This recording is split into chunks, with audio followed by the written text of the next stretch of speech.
Okay, thanks, Philip. I'm guided, so I'll be very brief in respect to what I've been asked to do. I can't hear you from my end. I don't know. Are you able to hear me? Yes. Yes, we can hear him. Philip, yeah, maybe. So, Philip, check your day. My time is ticking, so I need to move on. Yeah, one is thanks for asking me to share my thoughts as one of the participants from the region, and therefore it's good to share with colleagues what is happening at COP26. Secondly, I just want to let everyone know, especially those who will be going to COP26, that COP26 is going to be highly political, almost to the same level of COP21 in Paris and in COP15 in Copenhagen, because one, the heads of state and government have been invited, and they are supposed to rally all the troops to an outcome, and that outcome is what us and technical people and ministers will have to shape. Secondly, some of agenda items will be finalized by the ministers. I'm sorry to say that, and therefore, if the technical people we go slow, then some of the agenda items will be moved from the technical people very early and then taken up by the ministers so that we have some conclusion at the COP. And this normally happens, but given that the ministers have already had two meetings so far, one in the UK and another one in Milan, which was a pre-COP, they are already seized of the agenda, and the incoming COP presidency, UK, is very keen to see how the ministers can fast track some of those key agenda items that are of importance at COP26. I want to very quickly run through eight thematic areas that, as a region, we may need to pay close attention to. The first one is the whole question of the science, the IPCC recent report, and in relation to the NDC ambition, because as Africa, if the NDC ambition is low, it means that we are on a wrong trajectory. We will suffer more because we will not be within the 2 degree or 1.5 that is aspired under the Paris Agreement. And I think the science, and I think ICPAC is, you are the experts in climate science, the science tells us that we have very little time to turn around, and therefore we need to raise ambition. And so one of the things that as a region we should be pushing is to raise ambition of developed countries, and more also importantly, emerging developing countries that have high emissions, such as China, India, Brazil, and on our own continent, South Africa. And so that nexus between the science, as per the IPCC report, Sixth Assessment Report, Working Group 1, that was released in August, and the NDCs as submitted and updated by countries, is going to be a very important subject to discuss, because we need to live within that framework of 2 degree or 1.5. The second area that is going to be and is critical for Africa and for our region is the whole subject of adaptation, resilience, and loss and damage. And as you are all aware, the Africa Group has requested that we have agenda item on adaptation, but with itemized area, one of which is the global goal on adaptation, operationalization of the global goal on adaptation. There's going to be a lot of resistance from our partners because we all agree that in the way Paris Agreement is constructed, the adaptation is voluntary, and therefore any agenda item that strengthens adaptation is going to be resisted. But I think for us, adaptation is a priority, and therefore any efforts to deal with how to unpack the global goal on adaptation, which are three elements: enhancing adaptive capacity, building climate resilience, and reducing vulnerability to climate change. How do we unpack those in relation to our work is very important. The other, which was going to be important under the same arrangement, is special needs and circumstances for Africa. This is agenda item is been requested by African group, primarily to put Africa on the same level as LDCs and SEEDs, the small islands developing states, and it's going to be resisted because it came in.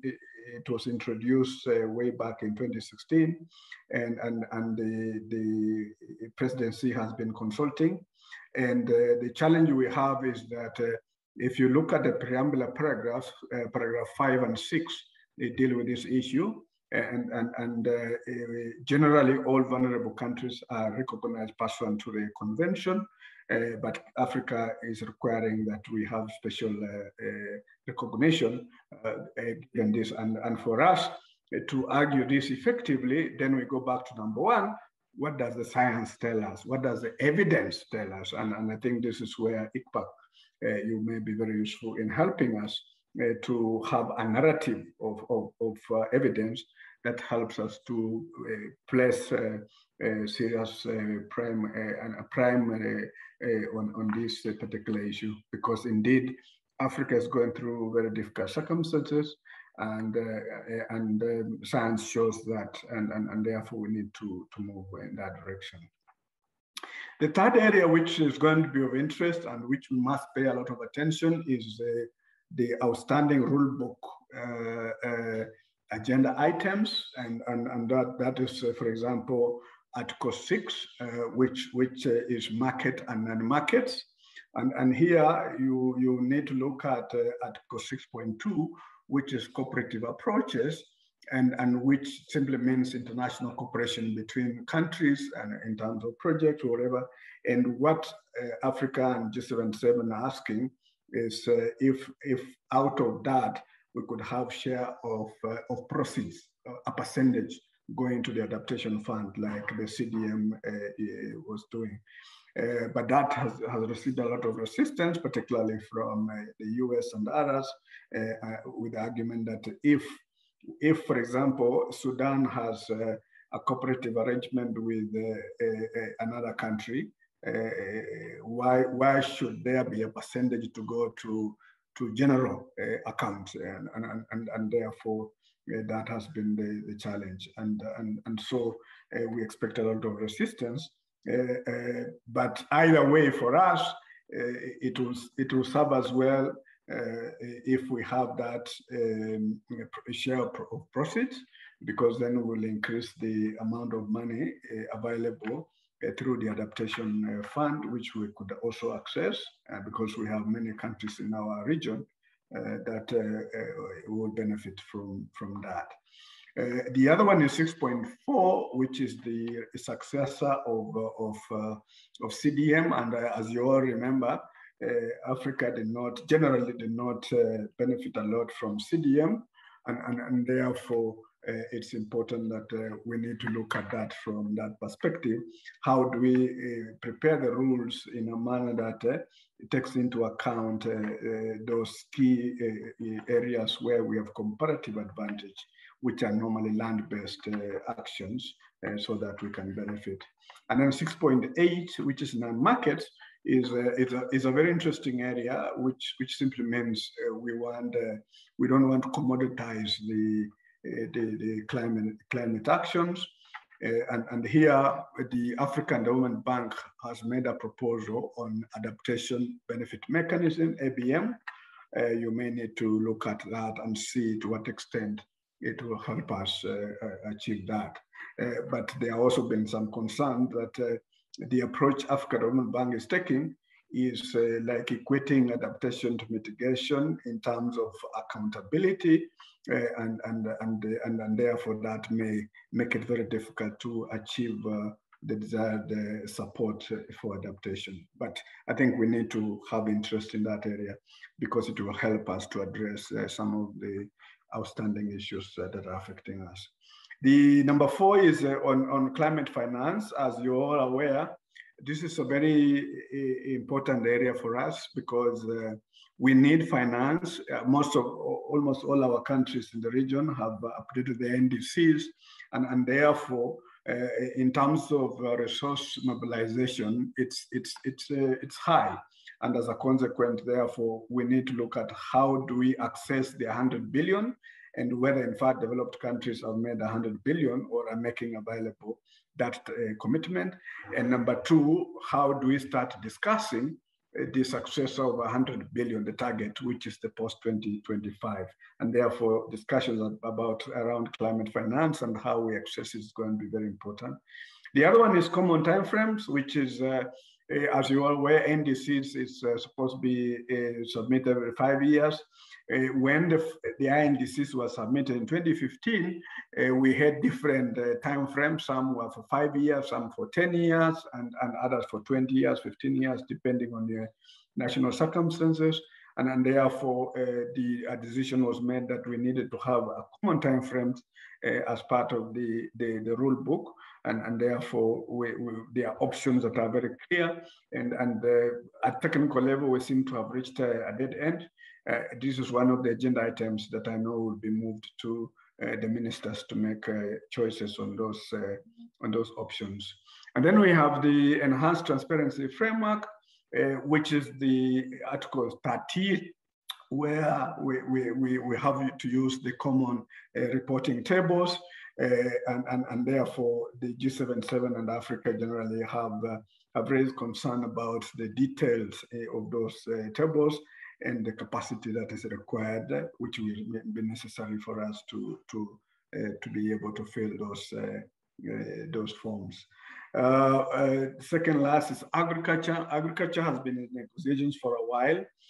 The Coronivia joint work on agriculture that was agreed on in 2017 is coming to an end. And therefore, the discussions at COP26 will be, one, what are the outcomes of the negotiations around agriculture and the technical discussions, and how do we move to implementation? And then finally, an area that is of interest is the Kyoto Protocol. Africa has made a proposal that we have a 3rd commitment period under the Kyoto Protocol. But as all of you are aware, the Kyoto Protocol 2nd commitment period that was agreed upon in 2012 in Doha, which is normally referred to as Doha Amendment, was ratified, just reached the threshold last year, which was also the last. And I think what we need to know is that the 2nd commitment period was only covering primarily European Union, because Japan, US, Canada, New Zealand, Australia, the Russian Federation had pulled out. And therefore the question would be, is it a worthwhile effort to ask a 3rd commitment period when the 2nd commitment period was not implemented?